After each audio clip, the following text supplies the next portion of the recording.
Setiap manusia memanglah ada kekurangan dan suatu kelebihan. Dan suatu kelebihan yang berkaitan dengan hal mistis dimiliki oleh sang kekasih dari Jordi Onsu, Frisly Herlind, yang mengaku bisa melihat makhluk yang tak kasat mata.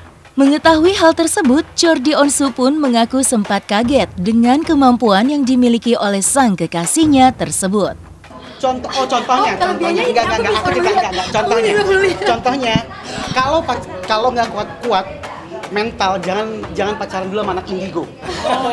Jujur Li, benar. Karena gini, bukan tentang Frisly-nya, tapi kadang dia bisa mendapatkan kayak tanda, mungkin dari mimpi ataupun firasat gitu ya, yang kadang-kadang aku juga masih membiasakan diri untuk bisa mengerti gitu, kayak yang kamu kenapa kok tiba-tiba berubah. Dia kadang-kadang suka bicara tanpa sadar, yang mungkin itu bisa jadi pesan gitu. Nah dari situ aku sudah membiasakan diri sekarang ini untuk bisa lebih tahu lagi, dan itu bisa kapan aja, bisa tiba-tiba Frisly ngebantuin orang gitu, ataupun Frisly mendapatkan mimpi di malam hari yang menjadi tanda, dan itu efek sampingnya bisa kemana-mana. Aku pun bisa kena, kita bisa ketemu di mimpi yang sama. Semalam aku mimpi pergi ke rumah warnanya hijau, pagar tinggi.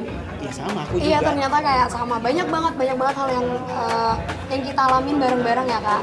Tapi kalau dibilang cewek-cewek lain bisa berantem cuma karena cemburu, aku berantem sama Kak Jordi karena kita membahas hantu.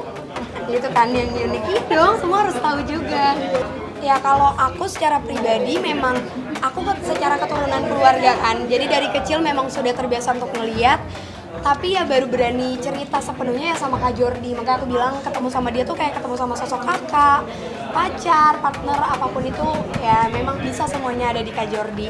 Tapi kalau misalnya yang tadi Kak Jordi bilang sering ngedapetin pesan atau mungkin sesuatu yang di luar dari kendali aku tuh bukan tipikal anak yang akan menceritakan, karena aku nggak mau menceritakan hal yang belum terjadi gitu. Jadi kayak aku sama Kak Jordi kita tuh suka banget, ibaratnya kalau kata orang tuh bahasa gampangnya tuh teka-teki ya, kita mengumpulkan teka-teki yang sama.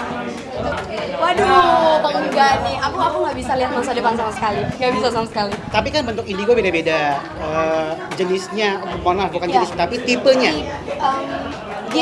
Gift yang didapatnya itu seperti apa? Beda-beda gitu, dan memang aku selalu meluruskan ini, mohon maaf teman-teman media, tapi aku selalu jagain Cicis di setiap kesempatan gitu. Ini adalah versi Frisly sebagai anak indigo dengan tipe yang dia dapatkan, gift yang dia dapatkan.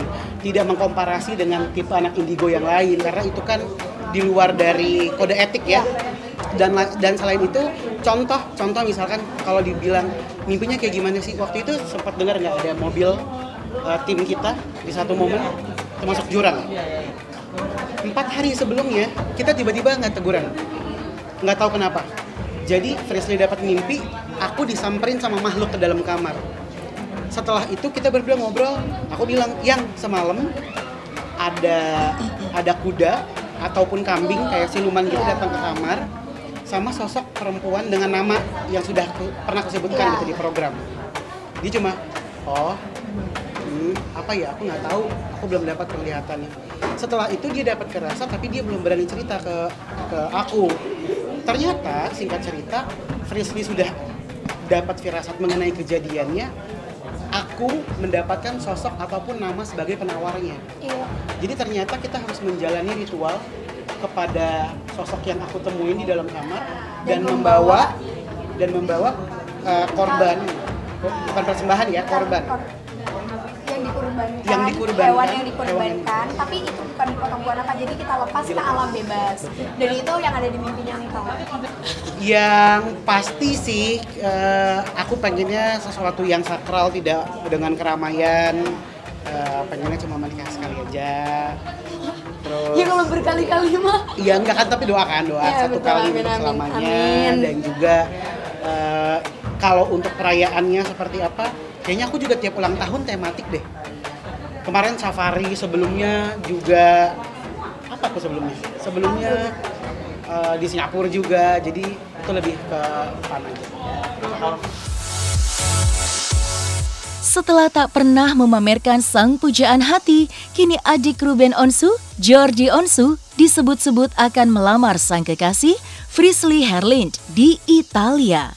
Menanggapi hal tersebut, Jordi Onsu yang didampingi langsung oleh sang kekasih tak menampik bahwa dirinya memang memiliki impian dan sesegera mungkin melamar sang kekasih untuk menuju ke jenjang yang lebih serius.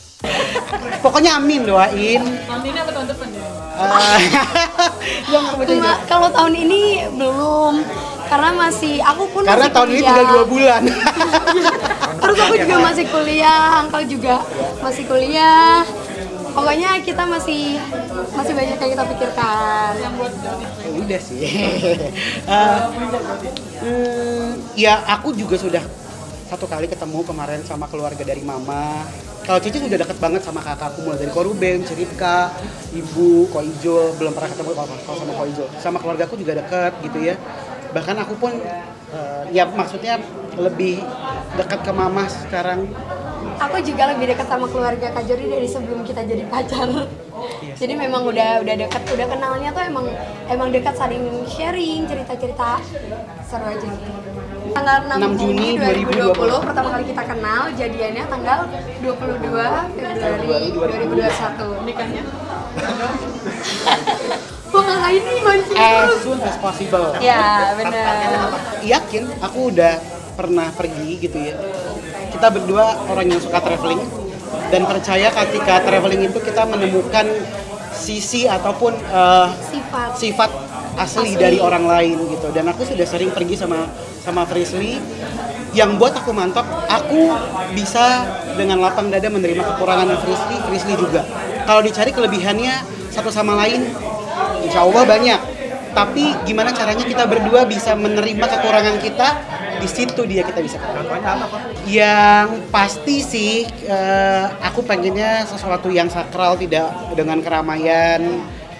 Pengennya cuma menikah sekali aja.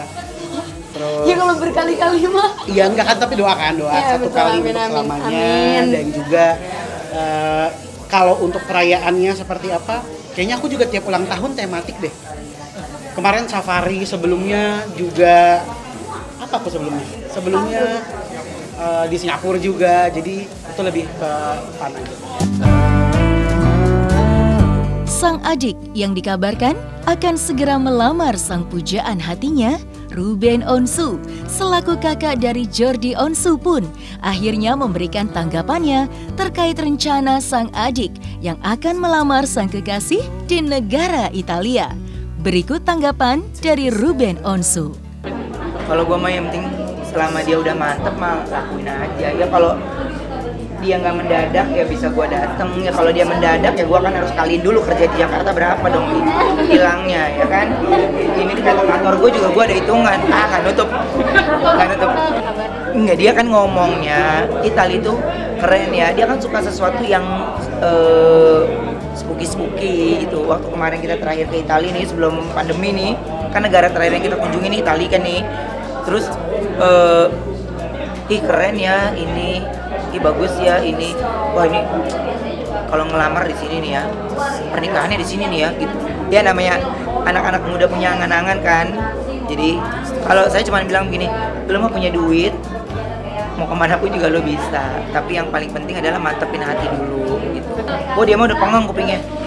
Kalau saya mah karena saya udah yatim piatu kan mbak, jadinya saya harus jelaskan ke dia kan ada ibu kita yang membesarkan kita, juga ada Ibu Dita yang ya menjadi apa ya saran untuk anak-anak seusia Jordi ini, sehingga keputusan menikah itu bukan menjadi keputusan yang akhir, tapi adalah awal dalam sebuah perjalanan cinta. Jadi harus benar-benar komit dengan sikap dan lain-lain.